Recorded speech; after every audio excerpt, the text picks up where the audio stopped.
Welcome to a new session. This is the third lecture on detailed use of tenses and the first lecture on this particular tense. आज के इस छोटे से session में हम लोग डिस्कस करेंगे प्रेजेंट कंटिन्यूअस का पूरा concept.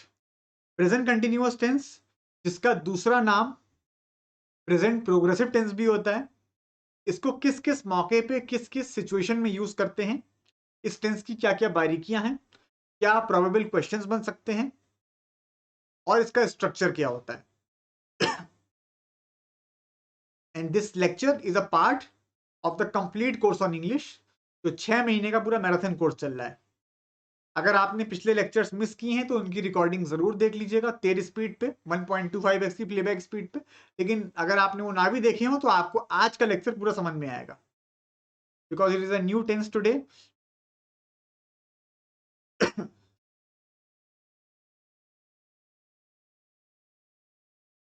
This is all about my teaching profile.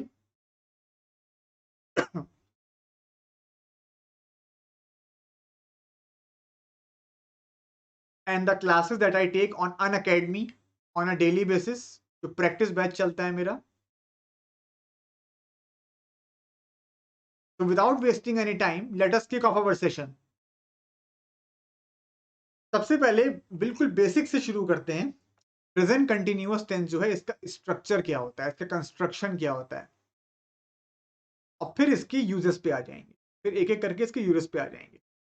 क्योंकि मैं बिल्कुल बेसिक से काफी एडवांस लेवल तक जाऊंगा, तो अभी शुरुआत की इस क्लास में, मतलब शुरू के 10-15 मिनट में मैं कुछ ऐसी बातें करूंगा जो आपको पहले से पता भी होंगी। तो उसको उन बातों को सुन के बहुत कैरिड अवे मत हो जाना। ये मत मान के चलना कि मुझको तो ये टेंस आता है, इसमें ऐसा जानने वाला है ही क्या, क्योंकि गलतियां आप लोगों से बेसिक्स में ही होती हैं। हाँ, तो स्ट्रक्चर जैसा कि तुम देख रहे हो क्या है, इज एम आर, या तो इज या तो एम या तो आर, और इसके साथ क्या लगता है, वर्ब में आईएनजी, वर्ब की फर्स्ट फॉर्म में आईएनजी। हम लोगों ने जो पिछली क्लास में पिछले सेशन में जो टेंस डिस्कस किया था, दैट वाज प्रेजेंट इंडेफिनिट। पिछले लेक्चर में हुआ था प्रेजेंट इंडेफिनिट, उसके 5 यूजेस आए थे, बड़ा इंटेंस सेशन था वो। हाँ, तो subject plus is am are plus verb ING, इसमें इस कब लगाएंगे, इस कब लगाएंगे, I am in the basics only. जब आपका सब्जेक्ट यानी कि कर्ता, सब्जेक्ट का मतलब जिसने एक्शन किया है, जिसके बारे में बात हो रही है। अगर सब्जेक्ट सिंगुलर है तो इज, अगर सब्जेक्ट आई है तो एम, और अगर सब्जेक्ट प्लूरल है या यू है तो क्या लगाएंगे, आर लगाएंगे। या तो प्लूरल है, यानी प्लूरल का एग्जांपल क्या हो गया, दे, वी, एक से ज्यादा लोग, they, we, Ram and Mohan, the students. और यू के साथ तो हमेशा प्लूरल वर्ब भी आता है इंग्लिश में, चाहे कोई भी टेंस हो। पास्ट की बात करते हैं तो वर आ जाता है, प्रेजेंट परफेक्ट की बात करते हैं तो हैव आ जाता है। तो यू के साथ तो हमेशा प्लूरल वर्ब भी आता है, चाहे ये यू कोई एक आदमी हो चाहे एक से ज्यादा हो। अच्छा, तो ये तो इस टेंस का स्ट्रक्चर हो गया, वाक्य रचना हो गई। इस टेंस का हिंदी ट्रांसलेशन क्या होता है, इस टेंस की हिंदी पहचान क्या होती है, कि इसमें रहा है, रहे है, रहिए पे खत्म होता है। कोई काम चल रहा है, हो रहा है, तो रहा है, रहे है, रहिए पे इसकी हिंदी खत्म होती है। हिंदी ट्रांसलेशन भी कई बार समझना बहुत जरूरी हो जाता है। ये इसका नेगेटिव स्ट्रक्चर हो गया।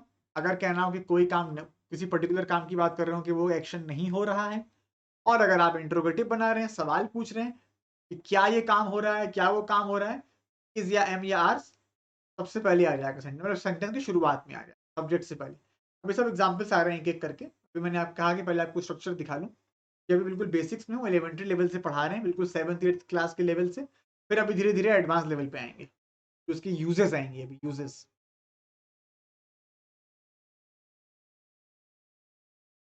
हाँ, तो प्रेजेंट कंटिन्यूअस का वही स्ट्रक्चर आपने देख ही लिया। अब इसके एग्जाम्पल्स देख लीजिए। ये स्ट्रक्चर आपने भी जो पीछे देखा ही था, जिसको मैंने मार्क कर दिया है ब्रैकेट्स में। अब एग्जाम्पल्स देख सकते हो आप लोग।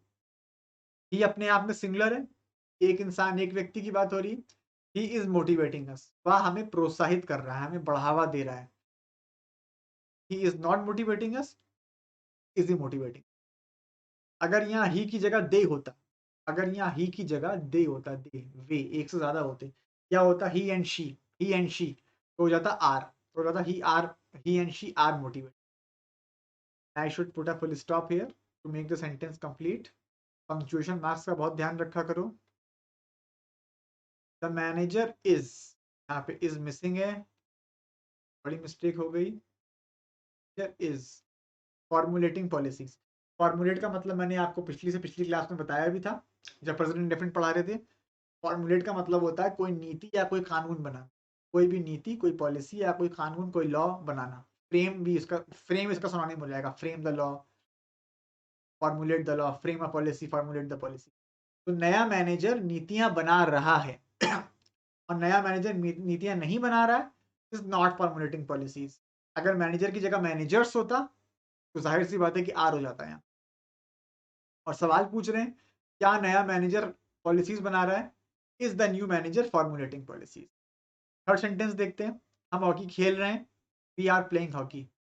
हम हॉकी नहीं खेल रहे, we are not playing hockey. क्या हम हॉकी खेल रहे हैं, आर वी प्लेइंग हॉकी. अच्छा, अगर वी की जगह मान लो आई होता, वी की जगह आई होता, ये ना कहते हम में तो एक से ज्यादा लोग हो गए.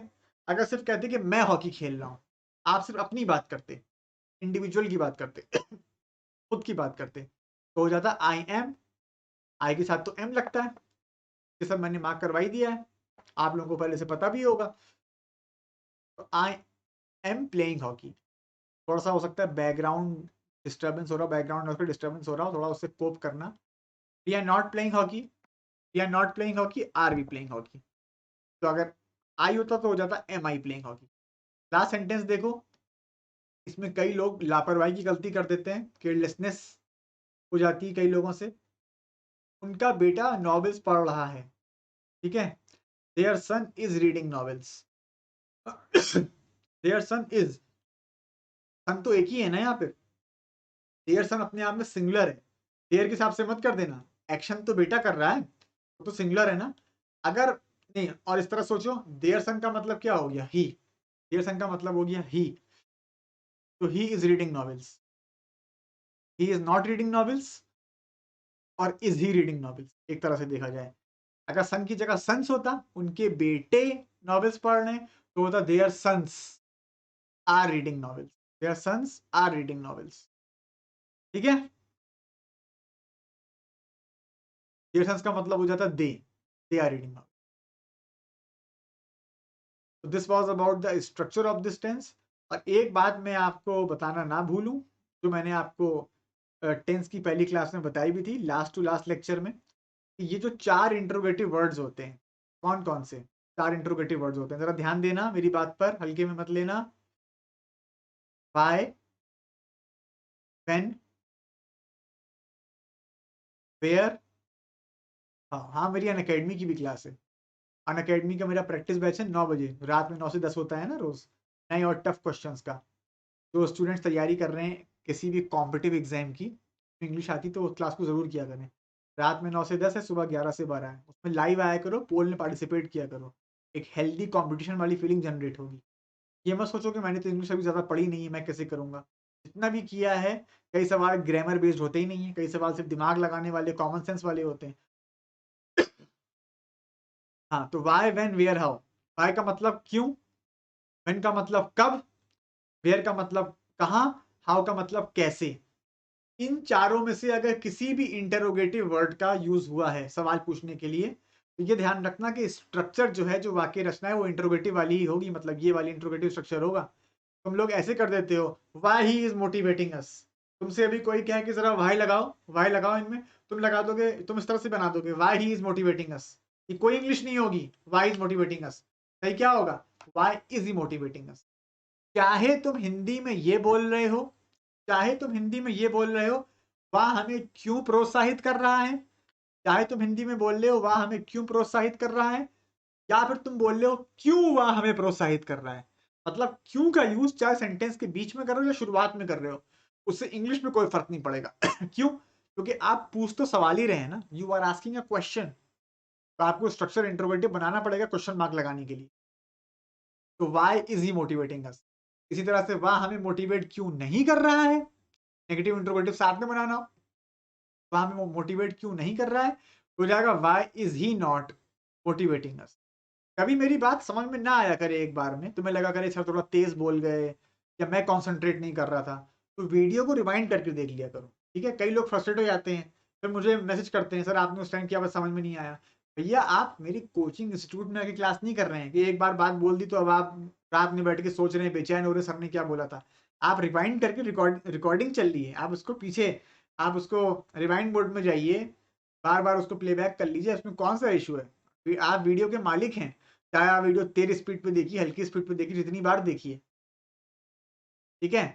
अच्छा, हम हॉकी कहाँ खेल रहे हैं, हम हॉकी कहाँ खेल रहे हैं। अब आपको चाहे ये कहना हो हम हॉकी कहाँ खेल रहे हैं, चाहे आपको कहना हो कहाँ हम हॉकी खेल रहे हैं कहाँ हम हॉकी खेल रहे हैं। Where are we playing hockey, where we are नहीं होगा, where are we playing hockey, ठीक है। छोटी छोटी बातें ध्यान रखना। यहाँ पे मैं वो बता दूं, from the point of view of translation, अगर आप इसको प्रेजेंट इंडेफिनिट से कंपेयर करें, present indefinite simple present tense, जिसकी हिंदी आमतौर से ता ते ती पे खत्म होती है, जो आमतौर से हैबिचुअल एक्शन बताता है, हैबिट बताता है, या यूनिवर्सल ट्रुथ बताता है। लेकिन उसके अलावा 3 यूजेस और भी हैं उसके। पिछली क्लास देखी है, नहीं देखी तो जरूर देखना, बड़ा इंटेंस लेक्चर था वो, तो मिस मत करना। प्रेजेंट इंडेफिनिट के 5 यूज पढ़ाए थे। हाँ, तो मैंने प्रेजेंट इंडेफिनिट का जिक्र क्यों किया, अगर इसे कंपेयर करें और प्रेजेंट इंडेफिनिट से बनाया सेंटेंस को, ही इज मोटिवेटिंग अस को प्रेजेंट इंडेफिनिट से बनाया, तो क्या हो जाएगा, ही मोटिवेट्स अस, ही मोटिवेट्स अस, वह हमें प्रोत्साहित करता है, यानी कि उसकी हैबिट है। नेगेटिव क्या हो जाएगा, ही डज नॉट, ही के साथ तो डज लगेगा, सिंगुलर है, he does not motivate us, does के लगता है एस हट जाएगा, ये सब पढ़ा चुके हैं पिछले लेक्चर में, ही डज नॉट मोटिवेट अस, और इंट्रोगेटिव हो जाएगा डज ही मोटिवेट। अभी मैं तुमसे बोलूं, क्या तुम खाना पकाते हो क्या तुम खाना पकाते हो, इंग्लिश क्या होगी, do you cook food. Present indefinite का इंट्रोगेटिव होगा ना, हैबिट, हैबिट है। डू यू कुक फूड, क्या तुम खाना पकाते हो, और क्या तुम खाना पका रहे हो, क्या तुम खाना पका रहे हो, यही tense. Are you cooking food, are you cooking food. क्या तुम्हारा भाई क्रिकेट नहीं खेलता है, और थोड़ा वैसे बना देते हैं, क्यों तुम्हारा भाई क्रिकेट नहीं खेलता है, क्यों तुम्हारा भाई क्रिकेट नहीं खेलता है। तो क्यों के लिए आ जाएगा भाई, लेकिन स्ट्रक्चर तो इंट्रोगेटिव बनेगा, लेकिन टेंस तो ये नहीं है कंटिन्यूअस। क्यों तुम्हारा भाई क्रिकेट नहीं खेलता है, हैबिट, आदत। Why does your brother not play cricket, क्यों मत लगा देना, ब्रदर सिंगुलर है। Why does your brother not play cricket, question mark. और क्यों तुम्हारा भाई क्रिकेट नहीं खेल रहा है, क्यों तुम्हारा भाई क्रिकेट नहीं खेल रहा है, why is your brother not playing cricket.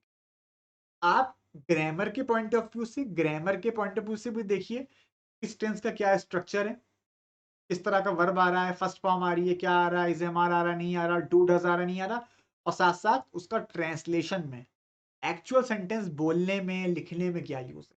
Because English, English as I always say is primarily a language, अंग्रेजी मुख्य तौर पे भाषा है, and much much later a subject, और बहुत बहुत बाद में एक विषय है। अंग्रेजी को सिर्फ एक सब्जेक्ट के तौर पे मत पढ़ो, लैंग्वेज के तौर पे देखो, तो उसका एप्लीकेशन कैसे, उसका यूज कैसे है स्पोकन और रिटन इंग्लिश। क्योंकि ग्रामर बहुत ही डायनेमिक होती है, ग्रामर कुछ फालतू की थ्योरी नहीं होती है, इट इज नॉट स्टैटिक, इसका डायरेक्ट यूज होता है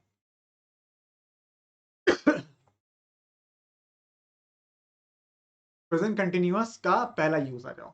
अभी तक हम लोग स्ट्रक्चर के लेवल पे बात कर रहे, कंस्ट्रक्शन क्या बनती है।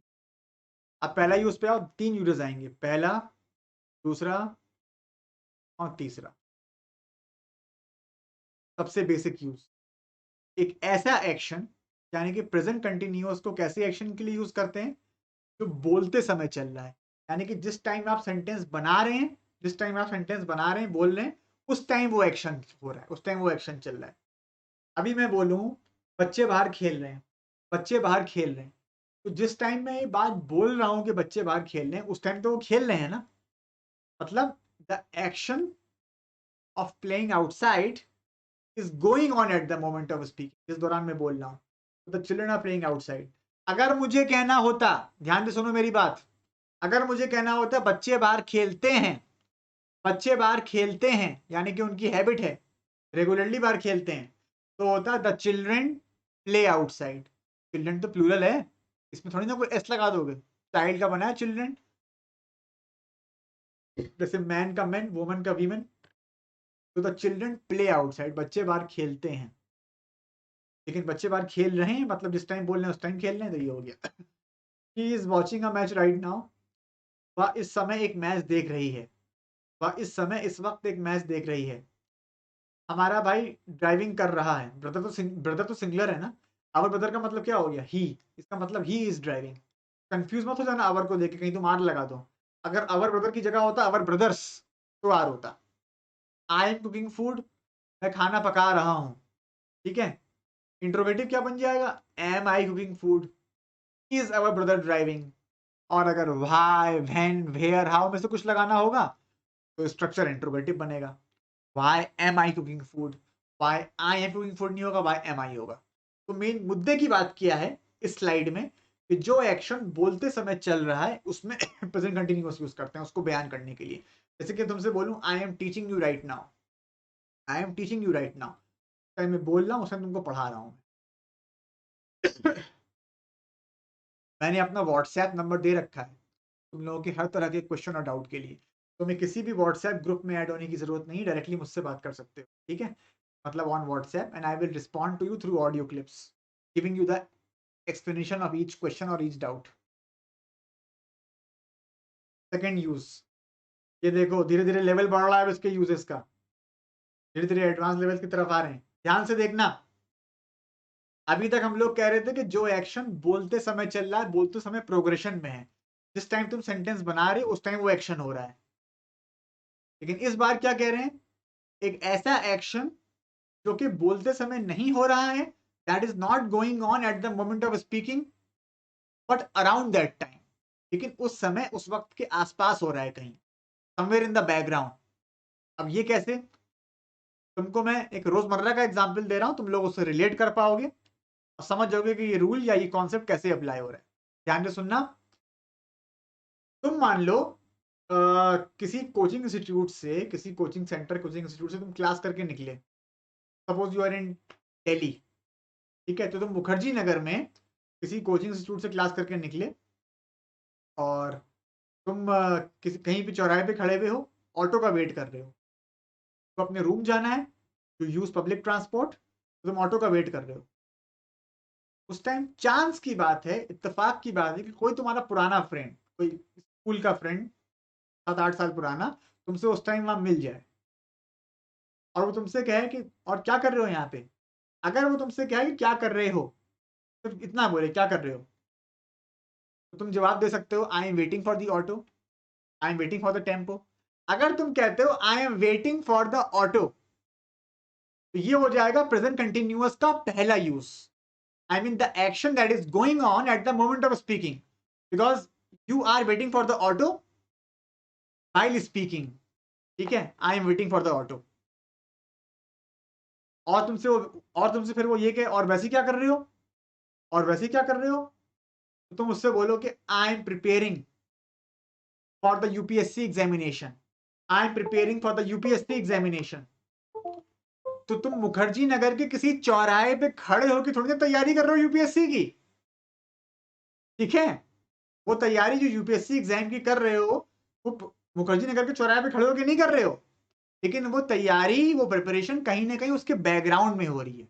आई mean the action of preparing for UPSC examination is not going on at that moment of speaking, because at that moment you are not preparing for the exam, at that moment you are waiting for the auto, but the preparation of UPSC examination is going on somewhere in the background, कहीं ना कहीं उसके background में हो रहा है, उसके आसपास हो रही है वो तैयारी, ठीक है। ये यूज है, एंड आई होप कि तुम समझ गए होगे इसको अच्छी तरह से। और मोर इम्पोर्टेंटली इसका जो हिंदी ट्रांसलेशन है, जो हिंदी वर्जन है, वो भी उसी पे ही मतलब खत्म होगी हिंदी, रहा है, रहे है, रही है, उसी पे होगा। जैसे कि I am preparing for the UPSC examination, देखो एग्जाम्पल्स भी आ गए, ठीक है। मैं एग्जाम्पल पहले से नहीं लाता हूँ क्योंकि तुम लोगों का सारा ध्यान उस पर चला जाएगा, तुम एग्जाम्पल्स पढ़ने लगोगे जल्दी जल्दी, और जो मैं बात बोल रहा हूँ या एक्सप्लेन कर रहा हूँ तुम उस पर ध्यान ही नहीं दोगे, और फिर 2 मिनट बाद फिर परेशान होकर वापस वीडियो को रिवाइंड करोगे या मुझे व्हाट्सएप करोगे क्योंकि सर आपने क्या बताया था।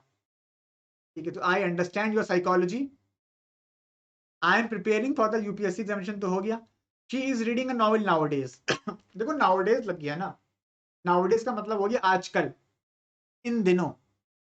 इसका मतलब काम उस समय नहीं हो रहा है। Is reading a novel nowadays मतलब एग्जैक्टली उस टाइम नहीं हो रहा है, समवेयर इन द बैकग्राउंड हो रहा है। अगर मैं कहता कि she is reading a novel right now, she is reading a novel right now, ऐसे एक वर्ड आया था यहाँ पे right, she is watching a match right now, तो ये पहला वाला यूज हो जाता। लेकिन जो बार बार एक ही बात बोल रहा हूं मैं कि ट्रांसलेशन उसी पे खत्म हो रहा है, रहा है रहे रहिए पे। ये देखो last sentence, the company is convincing the state government for the construction of a new factory in the capital. मतलब देखो इस तरह से इसको इस तरह से समझो, तुम अपने किसी दोस्त के ऑफिस गए, मतलब कोई तुम्हारा दोस्त किसी बड़ी कंपनी में जॉब करता है, तुम उससे मिलने गए और सारी इधर उधर की बातें हुई, और तुमने उससे पूछा और कंपनी में क्या चल रहा है, तो उसने जवाब दिया कि the company is convincing the state government for the construction of a new factory in the capital. इसका मतलब कि जो कंपनी है वो स्टेट गवर्नमेंट को कन्विंस कर रही है कि वो एक नई फैक्ट्री बनाने दे उस स्टेट की राजधानी में, कैपिटल में। उसका ये तुम्हारे दोस्त का कहने का ये मतलब बिल्कुल नहीं होगा कि वो उसी समय वो सारी प्लानिंग चल रही है, उसी समय वो कन्विंस कर रही है, मतलब कंपनी के कुछ जो एजेंट हैं या जो जो भी एमडी हैं, जो सीईओ हैं, वो स्टेट गवर्नमेंट के दफ्तर में बैठे होंगे पॉसिबली एक ब्रीफकेस के साथ कि उन्हें अलाउ कर दिया जाए कि फैक्ट्री वो बनाने दें कैपिटल में। नहीं, वो कहना चाह रहा है कि आजकल ऐसा हो रहा है, आजकल ये एक्टिविटी चल रही है। ठीक है, क्योंकि बहुत से स्टूडेंट्स के दिमाग में गलत पिक्चर इस टेंस की होती है कि जो एक्शन उसी समय हो रहा है, उसी वक्त हो रहा है, बोलते टाइम, उसी के लिए कंटिन्यूअस आएगा, अब कहना जरूरी नहीं है। वो अलग केस था और ये अलग केस है। ठीक है, टेंस लेकिन वही है और ट्रांसलेशन भी वही है, रहा है रहे रहिए वाला। अब इसके लास्ट, इसके थर्ड और लास्ट यूज पर आ जाओ, पढ़ के देख लो एक बार।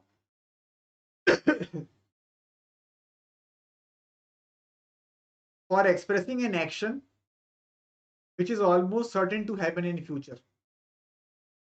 एक ऐसा एक्शन, मतलब तुम प्रेजेंट में बैठे हो, प्रेजेंट में बैठ के एक अंदाजा लगा रहे हो फ्यूचर का, और एक ऐसे एक्शन की बात कर रहे हो जो तुम्हारे हिसाब से जिसका होना लगभग तय है, लगभग सर्टेन है, लगभग निश्चित है कि होगा। तुम लोगों को ये एग्जाम्पल्स कुछ देखे देखे लग रहे होंगे, परसों कल की क्लास में आए थे जब प्रेजेंट इंडेफिनिट पढ़ा था, सिंपल प्रेजेंट टेंस फ्यूचर के लिए। The British prime minister comes to Lucknow tomorrow, India play Australia, the viva starts. इसमें एक बहुत अच्छी बारीकी है, उसको ध्यान से सुनिएगा आप लोग, आप लोगों को एक रिवीजन भी हो जाएगा पिछली वाली क्लास का और कुछ नया भी देखेंगे। आप लोगों ने पिछले लेक्चर में ये पढ़ा था प्रेजेंट इंडेफिनिट वाले में कि प्रेजेंट इंडेफिनिट टेंस जो होता है उसका फ्यूचर में यूज, फ्यूचर के एक्शन के लिए यूज कर सकते हैं, बशर्ते वो एक्शन फॉर्मल हो, कहीं ना कहीं कॉन्टेक्स्ट जो है, जो संदर्भ है वो फॉर्मल हो, औपचारिक कॉन्टेक्स्ट में बात हो रही हो, और उस एक्शन की प्लानिंग या बंदोबस्त प्रेजेंट में किया जा चुका हो। जिन लोगों ने मिस किया या भूल गए वो रिकॉर्डिंग प्लीज देख लें। तो the British prime minister comes to Lucknow tomorrow सही था, फॉर्मल एक्शन था, फॉर्मल कॉन्टेक्स्ट में बात हो रही थी और प्लानिंग हो चुकी होगी क्योंकि प्रधानमंत्री आ रहे हैं, ये सब तो बता दिया था मैंने। यहाँ पे ऐसी कोई कंडीशन नहीं है, यहाँ पे कंटिन्यूअस जो पढ़ रहे हो उसमें ऐसी कोई कंडीशन नहीं है, चाहे कॉन्टेक्स्ट फॉर्मल हो चाहे इनफॉर्मल हो, उससे कोई फर्क नहीं पड़ रहा है। शुरू के 3 सेंटेंसेस फॉर्मल कॉन्टेक्स्ट में है और ये जो लास्ट के 2 हैं ये informal context. India are playing Australia next week. अब अगर किसी को ये डाउट हो रहा है कि इंडिया इस प्लेइंग क्यों नहीं हुआ, उस स्टूडेंट ने पिछली क्लास मिस की है, पिछली क्लास भूल चुका है।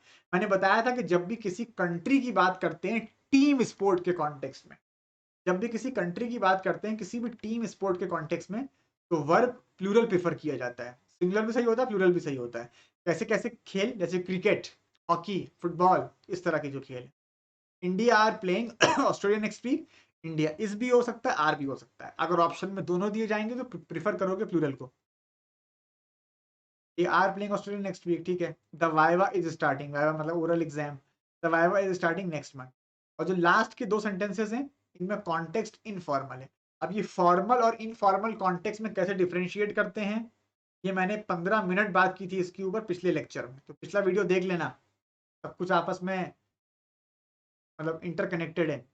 हम एक मूवी आज रात देख रहे हैं, आज रात हम एक मूवी देख रहे हैं, ठीक है, मतलब ये एक्शन होना लगभग तय है, ऑलमोस्ट सर्टेन है।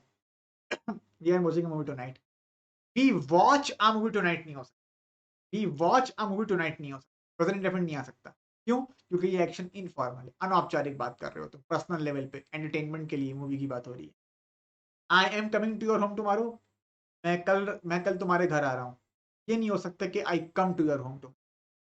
और हो सकता है जैसा जैसे स्टूडेंट्स ये कॉन्सेप्ट पढ़ रहे हैं, कईयों के मन में डाउट आ रहा हो कि हम यहाँ फ्यूचर टेंस क्यों नहीं यूज किया, हम लोगों ने विल क्यों नहीं लगाया।